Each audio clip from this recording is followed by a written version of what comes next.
மேல்நிலைப் பள்ளியில் 3 மணி நேரத்தில் 1,50,000 நாட்டு விதைப்பந்துகளை தயாரித்து உலக சாதனை படைத்த அரசு பள்ளி மாணவ மாணவிகள். திருவண்ணாமலை அடுத்த தச்சம்பட்டு கிராமத்தில் செயல்பட்டு வரும் அரசினர் மேல்நிலைப் பள்ளியில் 6ஆம் வகுப்பு முதல் 12ஆம் வகுப்பு வரை 800க்கும் மேற்பட்ட மாணவ மாணவிகள் பயின்று வருகின்றனர். இந்நிலையில் திருவண்ணாமலையைச் சேர்ந்த வனிதா கிளப் குழுவினர் திருவண்ணாமலை கிரிவல பாதை, தீபமலை உள்ளிட்ட இடங்களை பசுமையாக்கும் நோக்கில் பிப்ரவரி 10ஆம் தேதியன்று தச்சம்பட்டு அரசு மேல்நிலைப்பள்ளி மாணவ மாணவிகள் 800க்கும் மேற்பட்டோருடன் இணைந்து விதைப்பந்து தயாரிக்கும் பணிகளில் ஈடுபட்டனர்.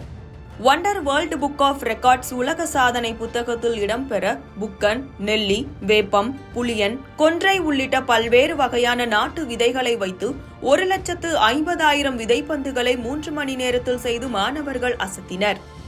இதுவரை 19 இடங்களில் 1,00,000 விதைப்பந்துகளை ஒரே நாளில் தயார் செய்த சாதனையை முறியடிக்கும் வகையில் திருவண்ணாமலை அரசு பள்ளி மாணவ மாணவிகள் 3 மணி நேரத்தில் 1,50,000 விதைப்பந்துகளை ஒரே இடத்தில் தயார் செய்து உலக சாதனை புத்தகத்தில் இடம்பெற்றுள்ளனர். அவர்களை பாராட்டி கௌரவிக்கும் விதமாக wonder world book of records ஒருங்கிணைப்பாளர்கள் சான்றிதழையும் பதக்கத்தையும் வழங்கி கௌரவித்தனர். இது குறித்து பேசிய மாணவி, மரம் நடுவதன் மூலம் சுற்றுச்சூழல் பாதுகாக்கப்படும் என்றும், நீர் மாசுபடுவதை தடுக்கும் வகையிலும், காற்று மாசுபடுவதை தவிர்க்கும் வகையிலும், புவி வெப்பமாவதை தடுக்கும் வகையிலும் 1,50,000 விதைப்பந்துகளை தயாரித்துள்ளதாகவும், தற்போது தண்ணீரை விலை கொடுத்து வாங்கும் நிலைக்கு தள்ளப்பட்டுள்ளோம்.